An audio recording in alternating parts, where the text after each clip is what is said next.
Mukunda Jewellers first ever factory outlet. BA 2 to 12% charges with zero making charges low. Return on sale with zero making charges.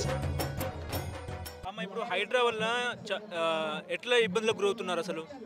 చాలా ఇబ్బందులకు 10-15 సంవత్సరాలు 20 సంవత్సరాల నుంచి ఉన్నోళ్ళు ఈరోజు సీఎం అయ్యి ఇంత అన్యాయంగా అట్లా కూలగొడుతుంటే ప్రజలకు నువ్వు సేవ చేయాలి, ప్రజలకి ఇంకా మేలు చేయాలి, ఇంకా ఇల్లు లేని వాళ్ళకి ఇల్లు ఇవ్వాలని చూడాలి. కానీ ఉన్న ఇళ్ళను కూలగొట్టడం ఏంటంటే ఒక గూడు కట్టాలి కానీ ఒక గూడు కూలగొట్టొద్దు కదా. అది చాలా తప్పు సీఎం గారిది.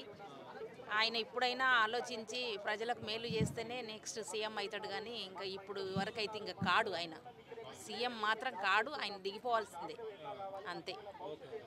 ఇప్పుడు మూసీ పరివాహక ప్రాంతం చెరువులు ఎవరైతే అక్కడ నివసిస్తున్నారో వాళ్ళ ఇల్లును హైడ్రా బుల్డోజర్లతో కూల్చేస్తున్న పరిస్థితి. వాళ్ళేమో వర్షం పడ్డా కూడా అసలు వాళ్ళు ఎక్కడికి వెళ్ళాలో తెలియని పరిస్థితి.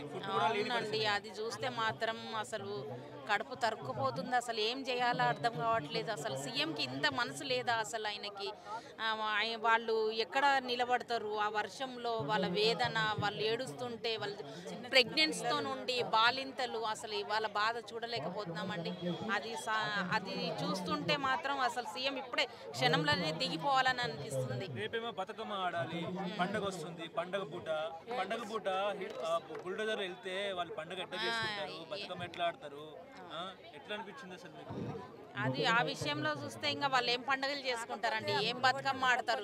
వాళ్ళ బతుకే బజారు పాలైనట్టు రోడ్డు మీదకి వచ్చింది. ఏం బతుకమ్మ ఆడతారు, ఏం పండుగలు చేసుకుంటారు? సీఎం చేసింది చాలా. ఇల్లు ఇచ్చి కూలగొడితే బాగా ఏదో ఒకళ్ళకు ఏదైనా పెద్ద పెద్ద బిల్డింగ్లలో ఉండి ఇంద్రమ్మ ఇండ్లకు పోవాలంటే ఎట్లా పోతారండి? వాల్యూ కూడా ఉండదు కదా. ఆ వాల్యూ ఇప్పుడు పెద్ద విల్లాలో ఉండి నువ్వు ఇంద్రమ్మ ఇండ్లు ఇస్తానంటే అది పద్ధతి కాదు కదా.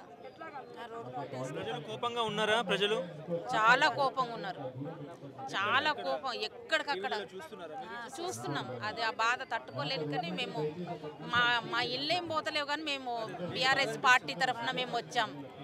బాధ అనిపించి మేము వచ్చాం. అది మా ఒకటే రిక్వెస్ట్, ఆయన ఆలోచించాలి. సీఎం గారు బాగా థింక్ చేయాలి. ఎందుకంటే ఇన్ని సంవత్సరాల నుంచి ఉండి నువ్వు ప్రజలకు న్యాయం చేయాలి. నువ్వు గెలిచినావు కాబట్టి న్యాయం చేయాలి, కానీ అన్యాయం చేయొద్దు. అట్లా తొందరగా షాక్ ఇదైపోయి వాళ్ళు హార్ట్ అటాక్లు వచ్చి చూడలేదు.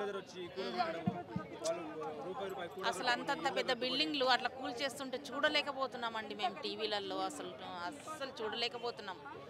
ఇప్పుడు మీకు తులం బంగారం వచ్చిందా?